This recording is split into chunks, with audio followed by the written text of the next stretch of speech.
Article 29। Article 29 में क्या है? Protection of interest of minorities, मतलब अल्पसंख्यकों वर्गों के हितों का संरक्षण। मतलब जो माइनॉरिटीज़ कम्युनिटीज़ हैं उनके राइट्स का प्रोटेक्शन है एक तरह से। माइनॉरिटीज़ कम्युनिटीज़ जो पॉपुलेशन में कम है। आर्टिकल 38।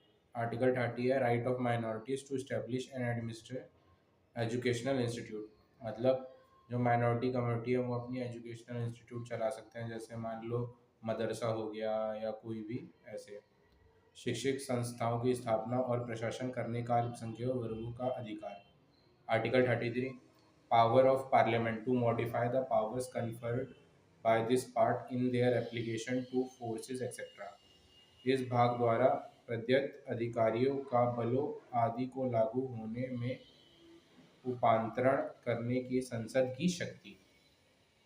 और आर्टिकल 39A मीन्स 39 का, तो equal justice and free legal aids. इसमें इक्वल जस्टिस और फ्री लीगल एड्स मतलब सबको सामान्य न्याय मिलेगा और निशुल्क विधिक सहायता। मतलब अगर किसी को वकील वगैरह चाहिए तो फ्री लीगल एड होगा। Article 40 most important, panchayati raj means organisation of village panchayat, ग्राम पंचायत का संगठन। आर्टिकल 44 इम्पॉर्टेंट है ये भी, uniform civil code.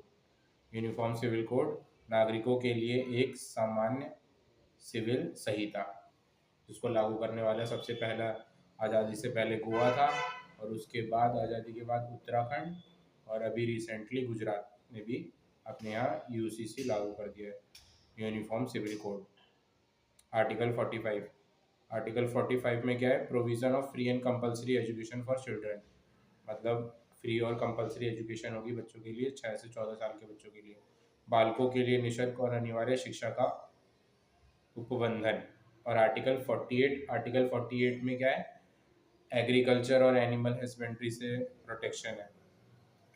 Organisation of agriculture and animal husbandry, मतलब कृषि और पशुपालन का संगठन।